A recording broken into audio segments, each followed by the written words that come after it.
Buenos días, tardes o noches, jóvenes, según sea la hora en que me están escuchando. Nuevamente vamos a hacer esta clase de química de primero medio mediante este sistema utilizando YouTube. Me gustaría primero que todo recordarles que durante este periodo ustedes tienen que utilizar y gestionar su tiempo de una forma muy diligente porque recuerden que no están en un periodo de vacaciones. Este año escolar es muy importante que traten de hacer lo posible para aprovecharlo a pesar de la cuarentena. Ya dicho eso, comencemos. Antes de comenzar me gustaría hacer un pequeño ticket de entrada. Respecto de los elementos destacados, quiero que identifiquen los niveles y los electrones de valencia. Acá, por ejemplo, tenemos 3: calcio, aluminio y yodo.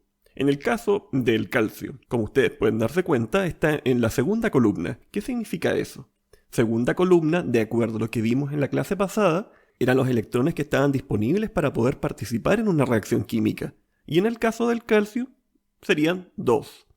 Y ese número 4 corresponde a ¿qué? Los niveles electrónicos. Es decir, 1, 2, 3, 4. 2 electrones de valencia y 4 niveles. En el caso del aluminio, que fue un ejemplo que desarrollamos en la clase pasada, serían 3 electrones de valencia y 3 niveles atómicos. Y finalmente, en el caso del yodo, que está abajo en la esquinita, serían 7 electrones de valencia y 5 niveles. Esta no es la tabla completa, ¿ya? Solamente estoy poniendo una parte, pero quiero que ustedes comiencen a darse cuenta de algo. ¿Por qué aparece esa especie de separación entre el 1, el 2 y el 3, el 4, 5, 6, 7? Esto se debe a que si ustedes hicieron la tarea que yo les dejé pendiente, se hubiesen dado cuenta que hay un pequeño problema cuando uno comienza a tratar de hacer cómo serían los electrones que estarían disponibles. ¿Por qué? Porque ahora vamos a introducir el nuevo concepto. Como motivación para esta clase y para todas las clases que tienen que ver con propiedades periódicas, lo importante es que ustedes recuerden que, en general, vamos a estar hablando de la capacidad que tenemos como seres humanos para encontrar patrones, cosas comunes en las cuales nosotros vamos a ordenar algo que en la naturaleza se presenta como desordenado. Sin embargo, nos vamos a dar cuenta que a veces aquello que nosotros ordenamos puede presentar ciertas características propias que hacen que el orden que les demos sea un poco más complejo, un poquito más inesperado de lo que nosotros hubiéramos creído en un comienzo. La pregunta de focalización que yo quiero que ustedes se hagan es: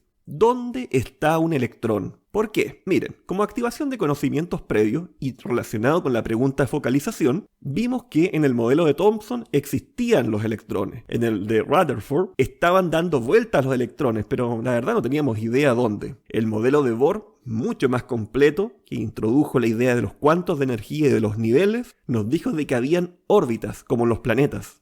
Pero lo que vamos a ver esta clase, los orbitales moleculares. Y de esa forma, ustedes van a tratar de ver en esta clase cómo responder a esa pregunta de focalización. Lamentablemente yo no puedo anotar acá lo que vendría siendo las ideas que ustedes me vayan dando, pero traten ustedes de pensar de antemano, ¿dónde podría estar un electrón? ¿Con qué velocidad se mueve un electrón? No lo vamos a ver tan en detalle, pero de todas formas va a ser algo interesante que tengan en cuenta. Ahora, como objetivo, es el mismo objetivo de la semana pasada, solamente que para esta clase en particular lo vamos a complementar con la idea del orbital molecular. Yo les dejé una tarea, y esa tarea era que ustedes lograsen hacer estas formas de orbitales que hubiesen correspondido al potasio y al cobre. Si ustedes llegaron a hacer la tarea como yo les enseñé, no hubiesen llegado a esto. Ahí está la trampa. ¿Por qué? Yo les dije que en el tercer nivel entraban 18 electrones, pero acá en cambio aparece como que un electrón en el cuarto nivel, en ambos casos. Pero cuando aparecía un electrón en el último nivel, y eso no era lo que yo les mostré en la tabla periódica, porque el cobre no se encuentra en ese lugar. Acá aparece algo distinto. Ahora la gran pregunta sería, ¿por qué ocurrió esto? Me siento estafado, profesor. ¿Por qué usted me dio una tarea y me dice que a pesar que yo hice la tarea como usted me dijo, no iba a llegar a esto? Bueno, justamente esa era la idea. ¿Por qué? Yo te voy a explicar.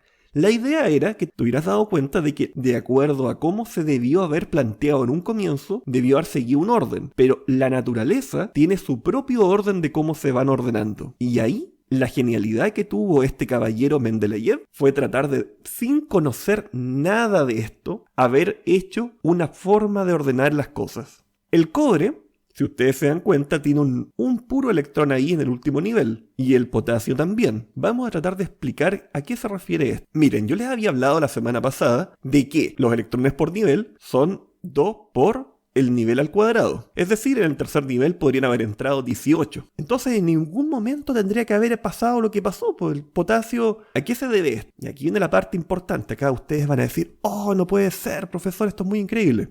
Miren, el contexto de esto ocurrió a principios del siglo XX, en lo que podríamos llamar una de las grandes revoluciones en la ciencia que afectó directamente a la química y a la física, que tiene que ver con la explicación del efecto fotoeléctrico. Dentro de esta explicación hay grandes investigadores que ustedes pueden conocer por nombre, por ejemplo Albert Einstein o Max Planck. Este caballero que está acá, Werner Karl Heisenberg, fue un hombre muy inteligente. ¿Por qué? Yo les voy a plantear lo siguiente. Miren, para el principio del siglo XX la gente se cuestionaba si la luz era una onda o era materia. Eso lo vamos a comenzar a ver en física en la parte de óptica.